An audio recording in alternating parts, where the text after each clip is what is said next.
I have the right to brag about my daughter, right? Now, if she does badly, I won't be saying this on the radio. But the important thing is, it's so important that whatever you do today, it's going to impact you in the future. This is not about me. I've got my stuff set. Screw your boy. I can't wait to go and hang out in the Philippines with him because I'll treat you like a king there. just give me a little corner somewhere with a little bit of sand and a cold beer. I'll be good to go, But at the end of the day, lifestyle, we got to look at what your lifestyle look at. Is your lifestyle, are you on track? What do you see yourself 5 years from today? When you retire, where do you see yourself 6 years from today, 10 years from today? What do you see yourself doing, Kuya Boy? I'm scared to ask you this because I know what you're going to say. But Not on the air. Not on the air. no, but it's so critical. You got to look at these things, and you got to build this. You got to get passionate about it because it's about you. It's about your life.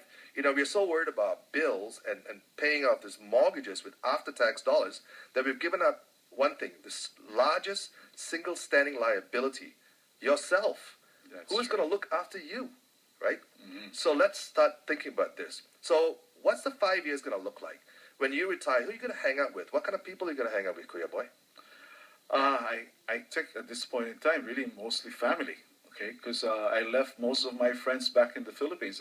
Like I said, I've been here 4 years. Okay, and I don't go out much. I have to be honest about that. So I prioritize my stay here, taking care of my family, and I hope to think my family appreciates that, and I hope to think I'm doing a good job out of it. No, I think you're a good man, brother. You're a good man. But you see, you have your lifestyle in place. In the way you live, I say, I admire you. When I come back next time and next life, I'll become like you because your lifestyle is a great lifestyle, okay?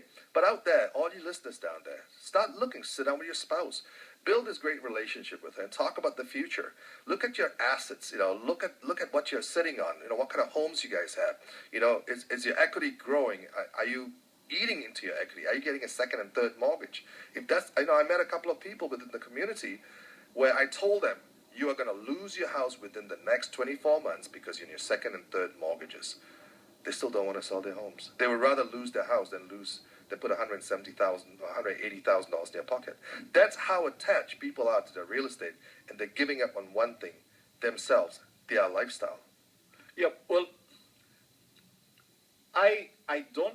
No, let me correct this. I understand why some Filipinos are so attached with their properties here, because many of them couldn't afford to buy property back in the Philippines. So when they came here, all of a sudden now, they've changed their life. Now this is my first solid property, and this means that I've made it. So now they're so attached to this property. Letting go would mean like, I failed. I couldn't afford to keep this. Okay, so that's the thinking that goes behind that. But having said that, okay, and this is what I'm going to tell to these people who feel that way. The same way that you left the Philippines, you were able to let go of your properties there. When you come here and you settle down, you call this your home. Okay, life is it's a journey. You should not be stuck with the first first property you ever bought, because you can still use that same property to improve your life. Okay, there are many opportunities that are available here in Canada where you can use your asset, okay, to have a better lifestyle, if not increase your assets. You see, Kuya Boy, the thing that I'm seeing in the marketplace today is the average Canadian is going to buy and sell his real estate 2 to 3 times. That means a 25-year amortization happens 2 or 3 times. So they're really in debt for over 40 to 45 years. Mm-hmm. So now when you add 45 years to a guy that is 45 years old, I mean, he's going to be 90 years before he gets out of debt. That's where the challenge is. But a lot of these guys purchased real estate back in the 06, 05, 04, even before that. So these houses have a great amount of equity in there. But now the families have gone, they're living alone, the kids have gone, they've got this big house. Now all they're trying to do is sustain and keep the thing going. Sell it. Get out of it. Sentimental reasons. There's no need for it. Pride, okay? Or like the reason I gave earlier, wherein it's a symbol of their success here in Canada, and getting rid of it would be like saying, "Oop, I didn't make it here." I was talking to this one of my agents this morning, and she, her family comes from Vietnam, and she goes, "Well, I don't like to go to Vietnam because when I go up there, they always want me to buy stuff and gifts and all kinds of stuff for them, right?" And I said, "Well, how expensive is that going to be for you to go up there?" She said, "Well, I went to this house and they asked me to go buy rice." I said, "Well, I'll tell you what, go up there. You know, when you have lifestyle, you have good money coming in because you sold your house or whatever, you're sitting in $1 million worth of cash, go buy them a truckload of rice. Because it's not going to cost you a lot of money. That's true. Right? It's okay to feed somebody. You know, one thing my mother always taught me, when someone comes to your house and they have dinner, make sure your pots are still full. Because if your pots are empty, that means somebody went back home hungry. Okay? Always important, when somebody want to eat, feed them. You know, they want you to buy a house, well, think about it. Maybe not, right? But if they, you know, when it comes to food, it's so cheap down there to go invest. But the only time you can do that is when you have money behind you. And right now, a lot of Canadians aren't even eating properly. Why? Because they're trying to save their home. They're trying to save the, and they're stressed out. You know, to be stressed out in the age 50, 60, 70, not a good sign. That's true. It affects your family members. It affects your wife. It affects your children. Okay? And that is not what you call a good lifestyle. You want to be in your 50s, 60s, 70s to have a very healthy mindset wherein, you know, if I need to go watch a movie with my wife, have dinner, you have a steak dinner here, no problem. If I need to go take a trip over to East Canada, watch the sights, go to Mexico, no problem. That's the kind of lifestyle you want when you're in your 60s and 70s. And here's the sad thing. There's so many Filipinos today can really have a great lifestyle. But what they don't know is the numbers. How do I go about doing it? You know, what's my next option? This is why the seminars are so critical, because you not only have a chance to meet Kuya Boy and myself, you know, you're going to learn something that's going to help you to make those decisions. Stop procrastinating. Time is a valuable single asset you'll never get back every single day. Long time ago, Kuya Boy, just in passing, I used to help older folks. I used to help them to do what's called living will. Mm-hmm. And I stopped doing that simply because it disturbed me a little bit. Because one of these guys told me, he was in his late 70s, he says, every day that I can wake up from my bed, I look at it as a lucky day.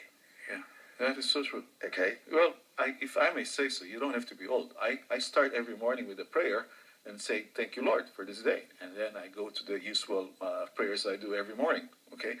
And it's a great feeling, okay?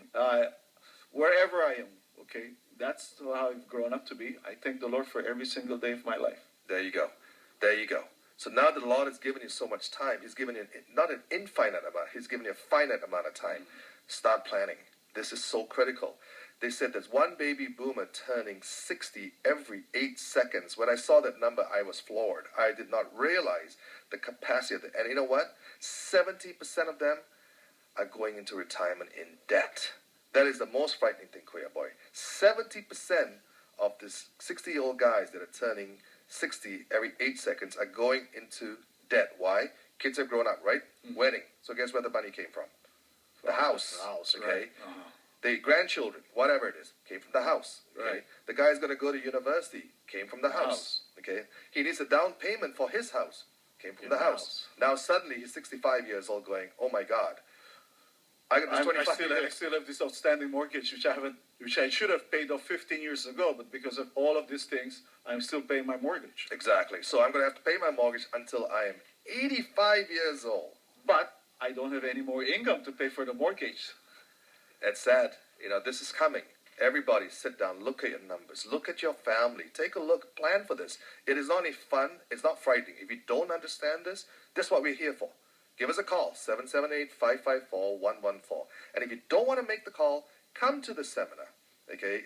On the 5th of July, it's a Saturday, it's 9:30. You're going to have coffee, tea with us. You're going to meet Kuya Boy and I. And you can ask us these questions. We can spend time with you doing this. Mm-hmm.